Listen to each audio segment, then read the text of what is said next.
We got a great show for you. It's going to be a ton of fun. But before we do that, there was a pretty big trade that happened this weekend. Aidan, I see you rocking an Uno. Is that a Justin Fields jersey? Yeah. Is that a Justin Fields jersey? Yeah, I thought I would dust it off. It's a little premature, but I think after the big news, after what Daddy Poles pulled off on Friday afternoon, it was only fitting I took the wardrobe and gave it away to talk about the big news today.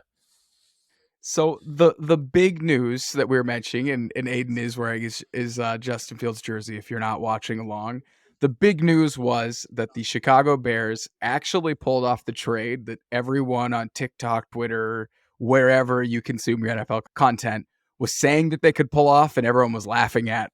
But the Bears were able to trade the number 1 overall pick to the Carolina Panthers for the 9th pick in the draft, the 61st pick in the draft, a first-round pick in 2024 for a Panthers team that has nobody and probably will be a top 10 pick for the Bears, a second-round pick in 2025, and the piece that makes all of this work, DJ Moore. So, Aidan, that haul is absurd. So my number one question for you is, are you going to name your firstborn, whether they be a man or a woman, Ryan Poles Holler? Are you going to do that? Because I feel like that's what you're going to do. Yeah, I need to combine Ryan and DJ somehow in that, but I can't believe he pulled it off. I think my favorite part was Ryan Poles kind of going on a media tour the week or two before, just saying, like, we've got deals, we've got suitors, kind of like baiting what felt like Chris Ballard into maybe putting a bit more in the pot. It kind of felt like he was always going to get at least 1 or 2 firsts. And the Panthers didn't want to give up DJ. They really wanted to give up a 25 first. Ryan Poles said this deal isn't happening unless we get DJ Moore, and pretty much held his ground. Because if you look at this free agency class and this wide receiver class, I don't think you're getting better production anywhere. That's going to be better than what you're going to get from DJ Moore. He's, that fringe wide receiver 1, stud wide receiver 2, wherever you want to put him. He's probably somewhere in that, 10 to 20 range, depending on where you value him. If Justin Fields is going to take that jump, getting DJ Moore feels like the move that needed to happen, and it kind of came out of nowhere to me. So, again, I love the picks. We're probably looking at a top 10 pick next year. The Panthers, if you look at rookie QBs, statistically, they typically don't win much in their first season, especially when you look at that wide receiver room with Shenault, Terrace Marshall. It's a tough room. So, we got 9 this year. We're going to have another top 10 pick next year. We're now looking at 3 picks between 54 to 64. I'm out of breath just speaking about it. It's like 48 hours. Do you need a water? Yeah. Do you need a towel? Like, what's going on? When I got the news, it was because, it's always the first one. It's like, agreed to a deal, and then it's just refresh. Yeah.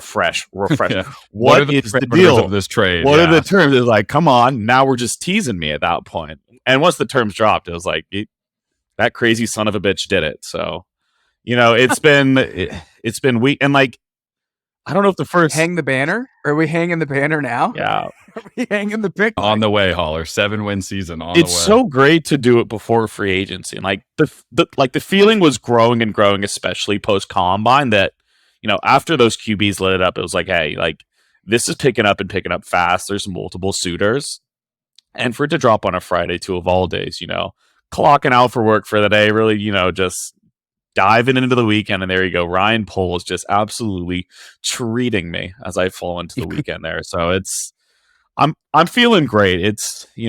I'm a Justin Fields supporter, and where I land, baby. He's got his guy again. Is it a perfect wide receiver room? No, but DJ Moore, Darnell Mooney, Chase Claypool, and Cole Kmet, that's a serviceable offense. I'd put that good. About league average, give or take, wherever you want to put it. That's a good room.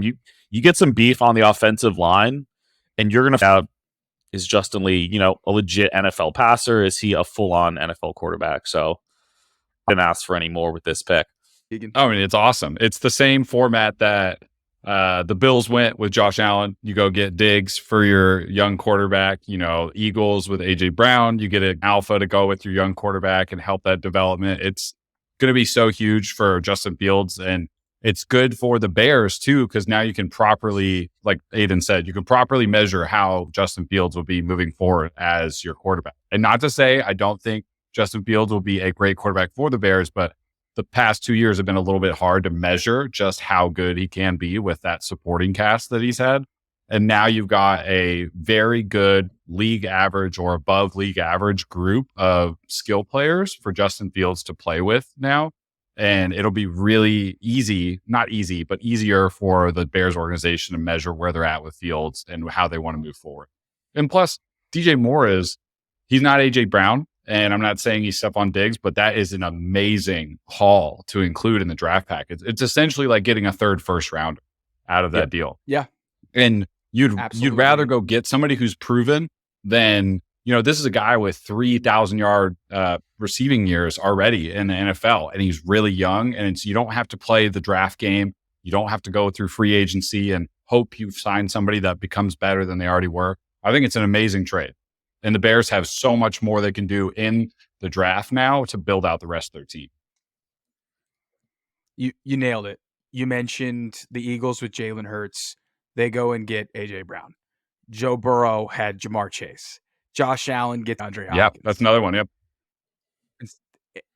All of these trades, one, improving the performance of their stud young quarterback, and two, allowing you to evaluate what they're doing on the field. Like, there were points in the season last year where the Bears were running like the Navy shipment offense, where Fields was taking like 15 pass attempts, and he was throwing Equanimous St. Brown and Dante Pettis. It was not a good way to evaluate Justin Fields at all. And towards the end of the season, it's been documented on the podcast, when they let him run more, he started to cook. He started to get more into the game. He started to get, I think, more in sync with his receivers, even though they were dog shit. I'm sorry, Aidan, but they're pretty bad. None of them will be back next year. It's all right. No, I mean, Mooney's not a one, but Mooney's a really good player, deep field guy. And Claypool, you're going to put him in the slot. Cole Kmet's a really good tight end. And yeah, you guys know where I stand with DJ Moore. And I think a lot of people are saying he's not a wide receiver one, right? He's a borderline wide receiver one, more of a high end wide receiver two. Guess who was a high end wide receiver two when he got traded? Stephon Diggs.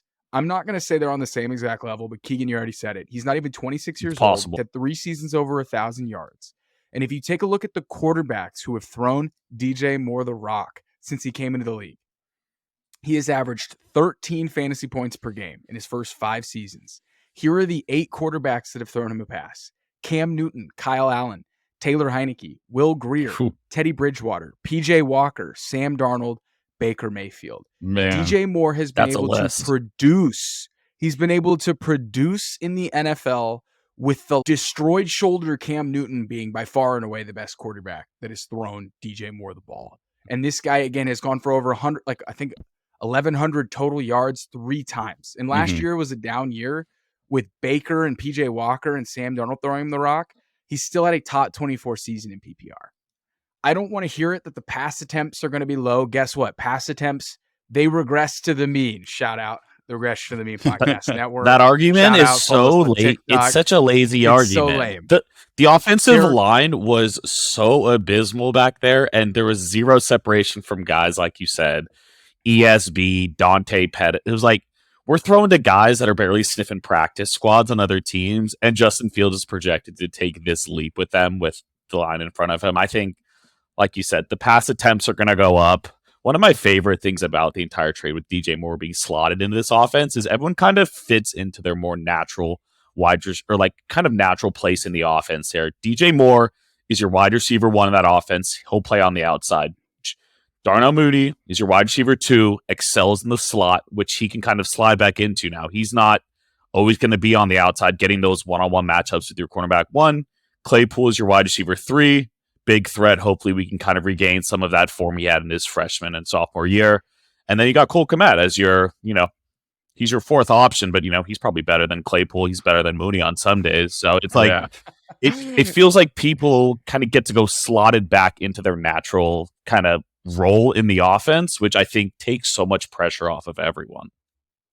Yeah, I think what's cool is that all three of those guys are versatile too. Like you could switch them around in different spots in the Yep. offense. You could put Claypool in the slot. You could kick Mooney outside. You could put DJ Moore. Like there's a lot of things you could do that creates versatility in the offense. But Keegan, what were you saying? Just like the addition of DJ Moore, as Aidan was saying, is so helpful for the rest of the offense on top of just how it impacts Justin Fields. But some of the best offenses in the NFL have multiple weapons. And with that, you don't have defenses drawing attention to one specific player and running like a shutdown defense on one option.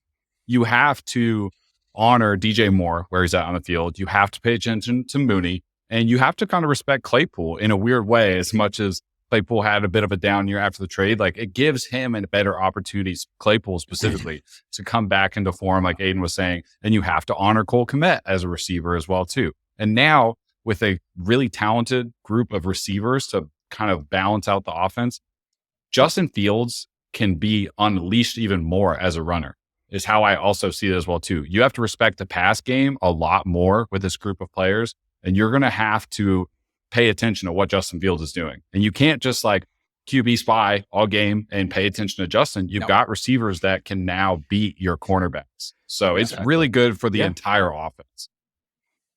I agree. But another team also was a part of the deal that we should probably talk about before we move on to the rookies. And it's the Carolina Panthers. If you follow us on TikTok, I was pretty critical of this deal for the Panthers. I felt like it was a complete fleecing by Ryan Poles and the Bears, but they have the number one pick. This is a really good quarterback class, as Keegan and I talked about on the last episode. All four of these guys bring something to the table. And if the Panthers nail this pick, who cares how much they gave up? They've got their guy. Presumably. So Keegan, a lot has been speculated on who the Panthers are going to take. A lot of people are speculating that it could be your guy, Stroud. I think it has to be CJ Stroud at this point. We know from, keeping tabs with the Underdog squad, like Josh Norris and Josh McCown's film room sessions that they've been doing, like Josh McCown, who, if you don't know, QB coach in Carolina now, very tight with Frank Reich, like gushed over CJ Stroud, had nothing but positive things to say. And it's not to say that he didn't have positive things to say about Bryce Young or the other prospects as well, too. But I think the position that Carolina is putting themselves in is this quarterback will start day one in their minds. It will be a building process with this quarterback. And to me, you have to take the most NFL pro-ready quarterback, which is CJ Stroud, out of this class. If you are going to plan to move forward to build around this young guy and you're going to trust him with your team, I'm going to go with what all signs are pointing to. I know who their QB coach really likes. Like it's no secret. And I also know who is the best passer out of this whole group. And there's a good crop of quarterbacks. You have Anthony Richardson, who's a freak athlete. Will Levis is a project too. Bryce Young, really good quarterback. But CJ Stroud is all of the things that you want in a franchise cornerstone quarterback that they can build off of and start day one for their team. So all signs to me point to CJ Stroud. What was Josh Norris's comp for CJ Stroud? Joe Burrow. I think it was thought the similar Josh things. Norris's comp was Joe Burrow. So that tells you how they feel about CJ Stroud. Yes. I think Keegan, before we got on, you said they were quote unquote boys. I think they are boys. Yeah, and it's not like Josh McCown has little say in this either. Him and Frank Reich are really good friends, and they have a close relationship. It was at the Combine. Yeah. McCown was at the Combine, and he was in that pic. Have you seen the picture of like the GM, Frank Reich, Josh McCown, and another guy, or like after the CJ Stroud throwing session, they look like how Aidan looked after seeing the Schefter bomb. I mean, I think he lands in Carolina. In terms of like how he does year one, I think it's going to be a mess. Remember, Andrew Luck threw like 20 picks his first year. You've seen like really talented quarterbacks struggle in year one. I think it's going to be difficult. They're going to have a lack of weapons. We'll see what they do in free agency. Maybe they bring in Jacoby Myers, but I think by year two, year three, when they start to build an infrastructure around him with Frank Reich's coaching, I think it's going to be a really good spot long term. Yeah, and this is not a bad spot for somebody like CJ Stroud to go. I think having Josh McCown as your QB coach is kind of like dream come true for a young rookie QB. I mean, this is a guy who's like longtime veteran, knows the game well. And also in the trade, they didn't give up it's the 39th pick in the draft. And Carolina's talks about it. Like they're going to go for the sexy draft. They'll get the QB at number one. And 39 gives you an option to get a young wide receiver in this draft as well too. So you're not going to leave, if you're the Panthers, you won't leave this draft without at least an extra supplemental weapon to add to the offense. Losing DJ Moore sucks, but you will get an opportunity to draft a young wide receiver at 39, add to your skill group, and maybe they go out and get somebody in free agency too. That list of free agents is okay, but it'll be a little bit rough of a group for the first year, but it's not the worst situation. And as long as CJ Stroud or whoever it is pans out, nobody will remember the haul that they gave away.